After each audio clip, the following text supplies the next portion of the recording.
सौभाग्य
गोरखपुर से आए हैं कलाकारी सीख कर आए हैं।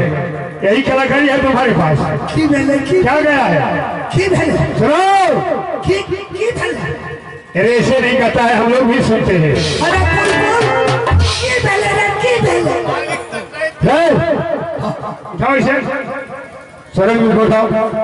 ऐसे नहीं कहता है, हम लोग भी सुने हैं। सबके दुआरिया रे गोपी चाहता मांगी चांगी खई है रे बेटा। मेरे बात को पहले सुन लो।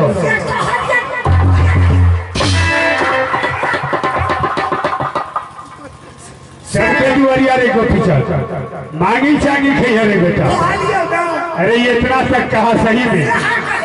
सबके दुआरिया रे गोपी चंद मांगी चांगी खई है, अब बहिनी दुआरिया रे गोपी चंद माती तो ऐसे कहता है। सुनो, तू क्या गया है? वह नहीं कहा है, वह नहीं कहा है। तुमने कहा है सबके दुआरिया रे गोपी चंद मांगी चांगी खई है रे बेटा, अब बहिनी दुआरिया रे बेटी छोड़।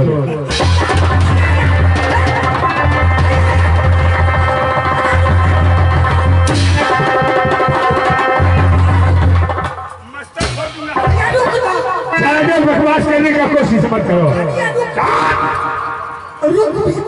तारी से गलती कभी नहीं होगा। गलती किया है ना, चलो खान पकड़ो। गलती तुम किया है कि नहीं? गलती का सजा हम लोग देना चाहते हैं। चलो खान पकड़ो, गलती का सजा।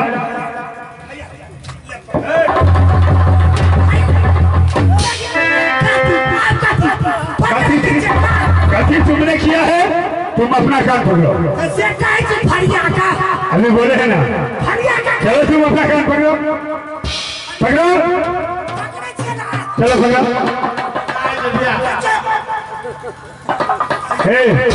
सही में काम पकड़ा है कि नहीं? 5 बार उठो बैठो, 5 बार उठ बार।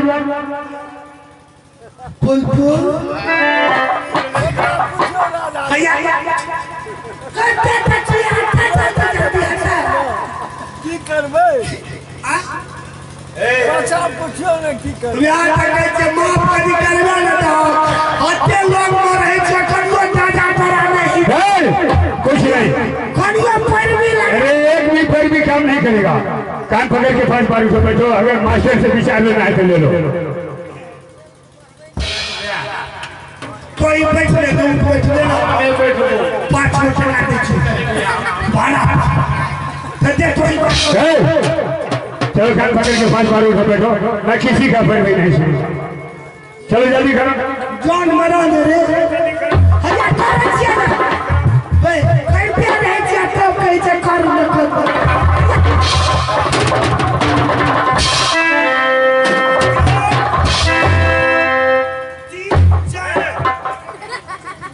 एक से 4 हो गया रे क्या दे कौन गिन दिया रे अभी तो एक ही हुआ है तू 4 गिन लिया बेमानी करे छे खाली नहीं हम लोग बेमानी नहीं करते हैं बेमानी क्या दे दूसरे छे अरे एक हुआ है ये 4 ये के मिक्स ना किया अच्छा ये आया दो अभी 2 ही हुआ है अरे 2 हुआ है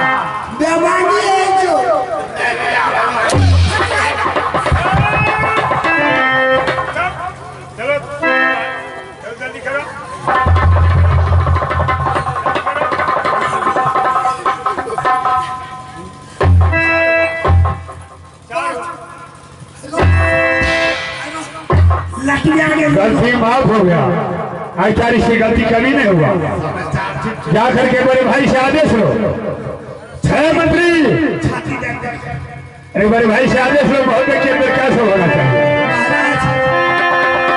सायापति तुम यहाँ से राज बनारस चली जाओ राज बनारस से गान मौजरा गाने वाली नर्तकी को बुला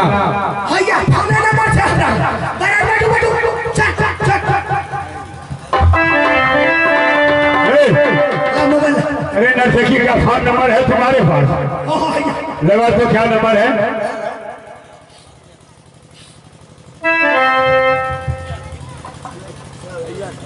हेलो 95,505 हेलो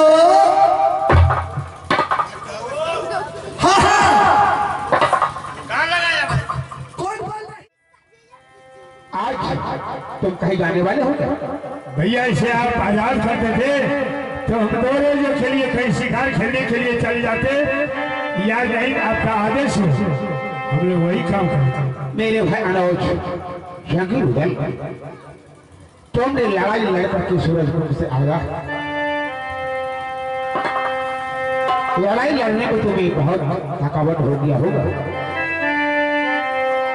आज तुम हवा में ही रहो मैना भाभी को लाए हो ठीक है भैया आप इंतजार कीजिए अब भाभी नैना गरवाली का याद करते हैं तो अभी इसी समय में बुला दूंगा तुम्हें राजमहल पर सूरज कुंड से नहीं लाना चाहिए था तुम्हें तो सूरज कुंड से छुड़ा करके लाया ठीक है तुमको राज नैना को पहुंचा देना चाहिए राजमहल के अंदर ले आए हो मैं राजमहल के अंदर इसको मैं रखने के लिए मजबूर हूं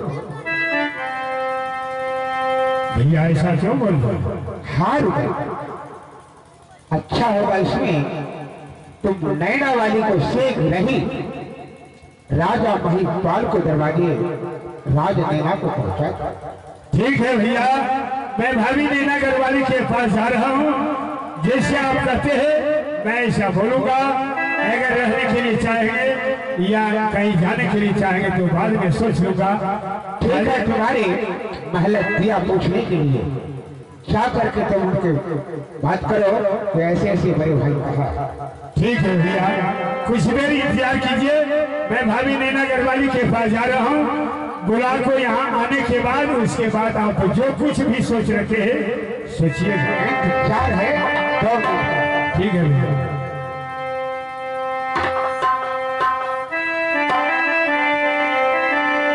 भैया आज भैया हमसे नाराज है, समय तो बीत गया। इंद्र और इंद्रजीत दोनों लड़का बगीचा गेंद खेलने के लिए गया। एक फल के कारण इंद्र कुमार इंद्रजीत को पिटाई किया। एक मासूम बच्चा था, वह न रोते रोते मोरंग घरवाली के पास चले आया। जब ही अपने बेटा को पिटाई देखा मोरंग घरवाली आवेश में आकर के 2-4 गाली दे दिया। गाली देने के बाद भाभी नैना घरवाली किसी को बात को नहीं मान करके बिना कहे बिना पूछे मोरंग घरवाली को पिटाई शुरुआत हो गया। मोरंग घरवाली आवाज लगाए, मैंने दौड़ करके सामने आया। मैंने कहा, हे महारानी, कौन सा गलती मोरंग घरवाली कर दी है कि इतना बड़ा सजा दे रही है? किसी को बात को नहीं मान करके हमें भी धक्का देना शुरुआत कर दिया। किसी को बात को नहीं मान करके मोहब्बत से निकाल दिया। और उधर मोरंग घरवाली बेटा इंद्रजीत घर से बेघर हो गया भैया। जंगल में दर की ठोकर खा रहा। फिर भी इसी बीच में भाभी नैना घरवाली सूरजकुंड मेला देखने के लिए चली गई। पापी राजा जंग सिंह पर जबरदस्ती कब्जा कर लिया। मोहब्बत के अंदर एक वीर बलवान छतरी रहते, भाभी नैना घरवाली को कोई मदद नहीं किया। फिर भी यह खबर मेरे कानों तक गया, जंगल में सारा दुख दर्द को भूल गया।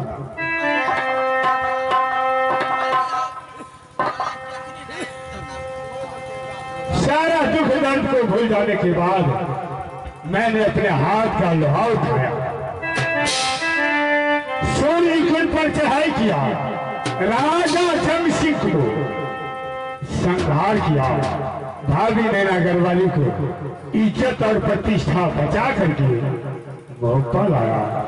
जो ही इसी बात को भैया आला सिंह सुने हैं कि नैना घरवाली को सूर्यकुंड से लाया है, वह रखने से इनकार जा रहा है।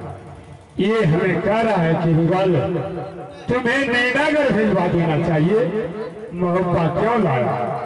मैं जा रहा हूँ भाभी नैना घरवाली के पास, एक कहानी कहूंगा, इसके बाद मैं आगे से चलूंगा।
पड़ती है, जिसे मेरे पिताजी के नाम राजा श्यामदेव सिंह है, मेरे भाई के नाम शिवेंद्र मणि है।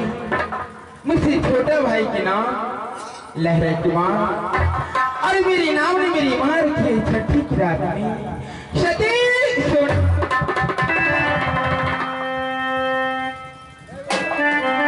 लेकिन हे परमात्मा, मैं बात कर रहे थे भी राजनगर यदि मैं सासू को पढ़ते नहीं बदलाऊ तो इस दुनिया वाले कैसे जाने किसको किसकी आजा दीदी सब सुन लिए। अरे जी हमार सुंदर ससुरा बना कर बुहावा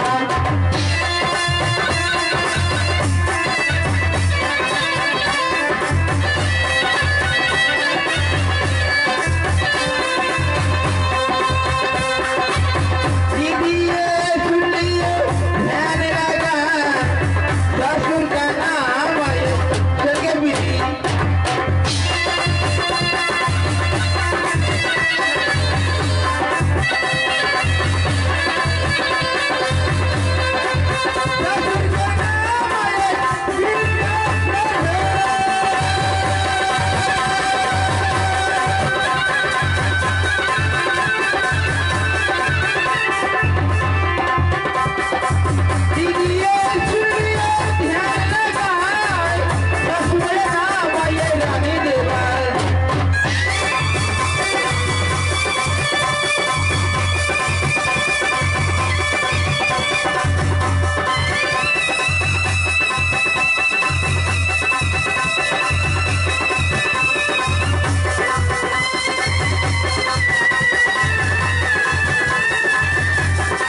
सासू राज में हुआ करती है, जिसे मेरी ससुर जी की नाम स्वर्गीय विजय और मेरी सासू माँ के नाम रानी देवला करती है। मुझसे छोटा देवर के नाम जंगीरुदा और देवरानी के नाम सती फूला पड़ती है। उसके पास भगवान ने एक पुत्र दिया है, उसके नाम रखे बाबू नरजीत कुमार और मेरे भी पास एक संतान दिया, उसके नाम रखे बाबू इंदर कुमार। लेकिन हे भगवान, मैं क्या बताऊं, एक समय की बात है। किस दिन मैं अपनी देवर और देवरानी बेटा नरजीत को एक फल की कारण में घर से निकाल दिए।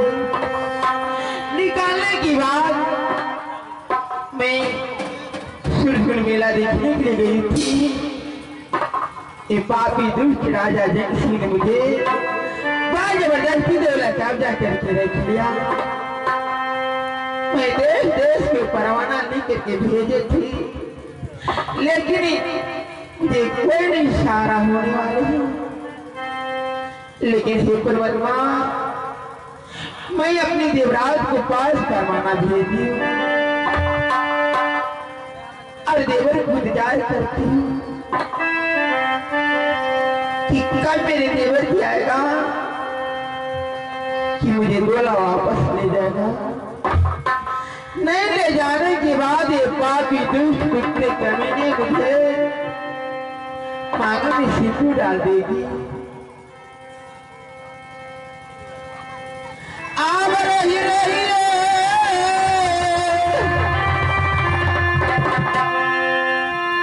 याद दीदी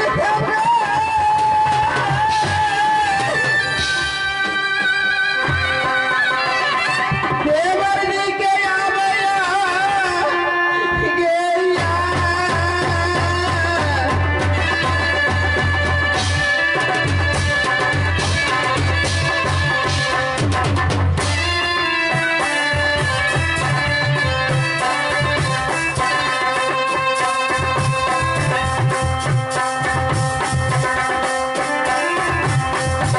Hey!